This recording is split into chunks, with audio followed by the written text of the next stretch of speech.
Assalamualaikum warahmatullahi wabarakatuh. Kabajamtoota daawwattoota televezyiinii Hamilton oduu keenya kan guyyaa har'aatiif qabannee hangafoota isaanii dursuun isin daawwachiifna. Oduu waliin kan isin waliin turu an Amiin Shubbiseetii. Jalqaba irratti hangafoota isaanii isin daawwachiifna. Haleellaa ganda Suudaan kibbaa tokko keessatti raawwatee lubbuun namoota 169 darbuun dhagahameera. Ameerikaan aangawoota humna waraanaa Ruwaandaa garee finciltoota M23 jechuudhaan of waaman yookaan deeggaran 4 irratti qoqqobbii kaa'uulleen dhagahameeti kan inni jiru.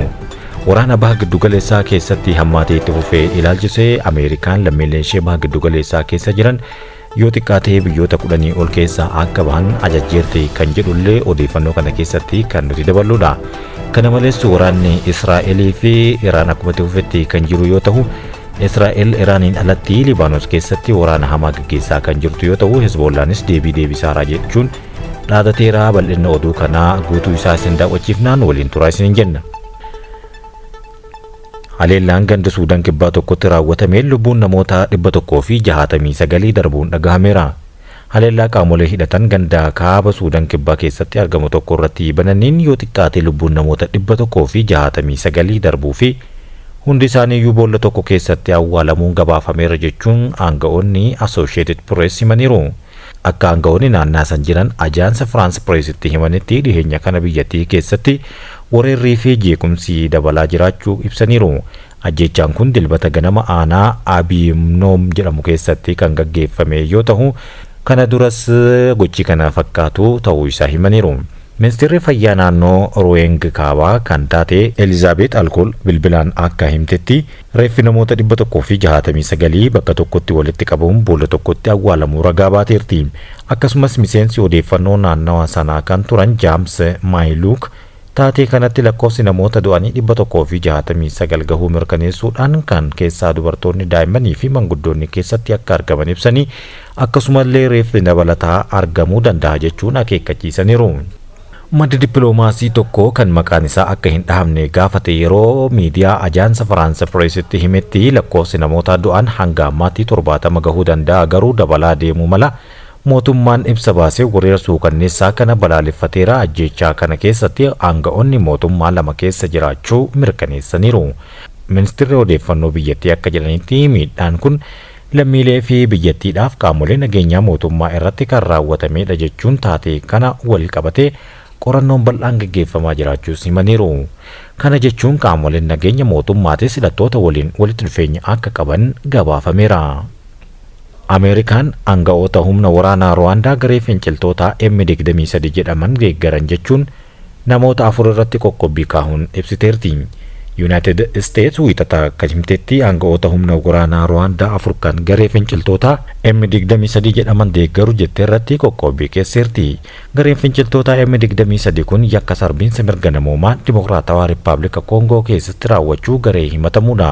Qoqqobbiin Ameerikaa kun wiixata kaleessaa kan darbe yoo ta'u, baatii darbes waliigaltee nagahaa kana irratti kan kennamee fi pirezidaantii Doonaald Tiraamp mijeeffameen booda kan jalqabaati jedhamaa jira. Ministeerri maallaqaa Ameerikaa hojiin garee finciltootaa kun harki aanga'oota Ruwaandaa kun osoo keessa hin jiraanne ta'e hagana hunda hin jabaatu. Dubbi himaan mootummaa Ruwaandaa akka himetti tarkaanfiin kun haqaa miti jechuun mormeera. Doonaald Tiraamp garuu wayita waliigaltee nagahaa mallatteessan gaggeessitoota biyyoota lameenii kan ajajan yoo ta'u, haala waliigaltee isaaniitiin hojii irra ni oola jedhameera. Faransaay lakkoofsa boombii nikulaaraa qabdu dabaluu beeksifte. Faransaay boombii nikulaaraa amma qabdu caalaa dabaltee akka oomishtu ifatti beeksifteerti. Ardii Awurooppaa keessatti humna jabaa ittiin of ittisnu gaggeeffachuu qabna yookaan dabalachuu qabna jetteerti. Pirezidaantiin Faransaay Emmanuel Macron haasaa taasisaniin addunyaa yeroo gara yerootti tasgabbii dhabuurraa kan ka'e humna jabaa ijaarrachuun nu barbaachiseera jedhan. Waggoonni 50 dhufan bara boombii nikulaaraa ta'u jechuun lakkoofsa boombii nikulaaraa Faransaay amma qabdu akka dabalu dubbataniiru. Faransaay yeroo ammaa boombii nikulaaraa 300 ol kan qabdu ta'utu himama. Itti dabaluunis bara 2036tti doonii waraanaa galaana jalaa nikulaaraa hidhatee kan namni kamuu hin argine ta'uu loltoonni humna galaanaa biyyattii daawwataniiru jedhan. Biyyoonni Awurooppaa 8 sagantaa haaraa humna waraanaa jabaa ijaaruu keessatti waliigaluu himaniiru jedha pirezidaantii Emmanuel Macron.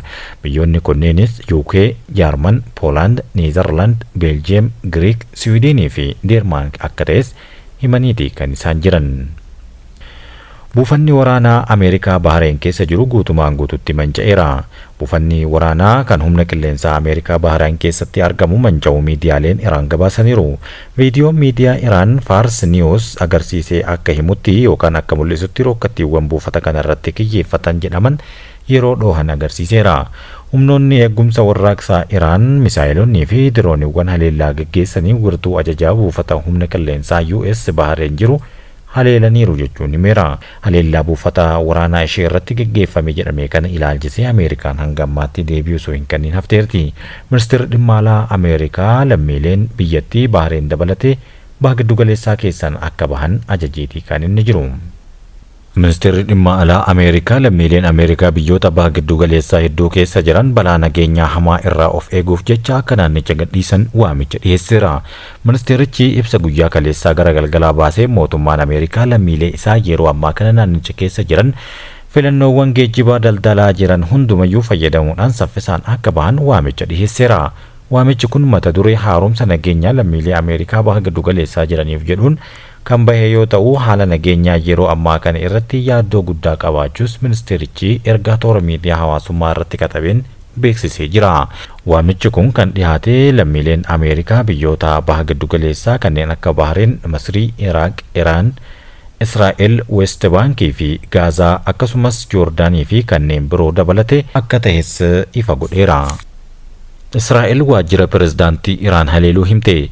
Waraanni Israa'el IDF mooraa bulchiinsa Iraan irratti haleellaa raawwachuu ibseera. IDF ibsa Telegram irratti kenneen dhukaasonni hedduun mooraa pirezidaantii fi hoogganaa ol'aanaa keessaa bahaniiru jedhe. Akkasumas dhaabbati leenjii humna waraanaa fi iddoowwan murteessoowwan mootummaa biyyattii haleeluu himatteerti. Hoogganaan ol'aanaan Iraan kan turan Ayatollah Ali Khamenei mooraa kana keessatti akka haleelamee ajjeefame ni yaadatama. Kanumaan wal qabatee Iraan keessatti lakkoofsi namoota du'anii 787 akka caale himame. Haleellaa Israa'elii fi Ameerikaan sanbata darbee kaasee Iraan irratti gaggeessaa jiraniin hanga yoonaatti yoo xiqqaate namoonni du'an 787 gahuu waldaan addeessa diimaa Iraan beeksiseera. Dhaabbanni Iraan mirga namaatiif falmu akka jedhetti namoonni nagahaa 742 du'uu beeksisee kanneen keessaa 176 kan tahan ammoo daa'imman tahuu mirkaneesseera.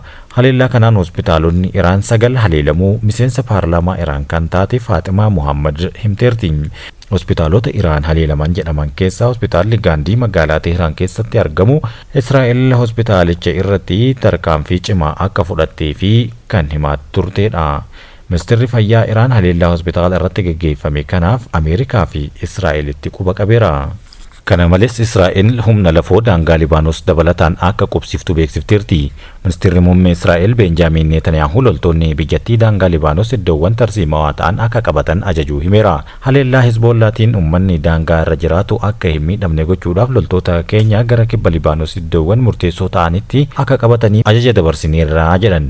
Humna waraanaa Israa'el Libaanos keessatti Hizboollaa haleeluu itti fufa. Dhaabbanni shororkeessaa Israa'elitti dhukaasuu isaaf gatii isaanii baasa jechuun Netaniyaahuun nama qulqulluuf gochuun dubbateera. Gama biraatiin ammoo Israa'el haleellaa qilleensaarraa Iraanii fi Libaanos keessatti har'as itti fuftee gaggeessaa ooltee jirti. Waraana waliinii kana kan jalqaban Israa'elii fi Ameerikaan waliigaluu yoo ta'an baha giddugaleessaa keessatti guyyaa kaleessaa muummeen ministeeraa UK Ameerikaan buufata keenya fayyadamuu dandeessi jechuun dubbachuun isaanii yaadatama. Oduun guyyaa har'aa baate garuu muummeen ministeeraa UK Keir Starmer fi Donald Trump waraana kana irratti wal dhabuu himaniiru. Donald Trump dhimma haleellaa Iraan irratti yaada ministeera muummee UK Keir Starmer kenne qeeqee jira. Starmer hin fayyadu karoora keenyas akka kanaan duraa hin ta'u jedhe Trump. Miidiyaan sun jedhu akka ibsetti wayita bilbilaan dubbatu ministeerri muummichaa bu'aa buusaa hin jiru akkasitti eegee hin beeku UK irraa kana argaan jedhee tasumallee dhagahee hin beeku jechuun dubbate. Hariiroo keenya akka duraa ta'uu dhabuu isaatti baay'een gaddaa jedhe. Keir Starmer wiixataa paarlaamaa biyyattiitti dhiyaachuudhaan dhimma waraana Ameerikaa fi Israa'el akkasumas Iraaniin irratti banan yaada kennaniin jijjiirama sirna haleellaa qilleensaa dhufutti akka hin amanne dubbatanii turuun isaanii beekama. Kabajamtoota daawwattoota televezyiinii Hamilton oduun keenya kan guyyaa har'aatiif qabanne kan hangammaatti daawwattanidha. Oduuwwan waqtaawoo ta'an yeroodhaa yerootti hordofnee isin biraan geenyaa nu hordofaa isiniin jenna.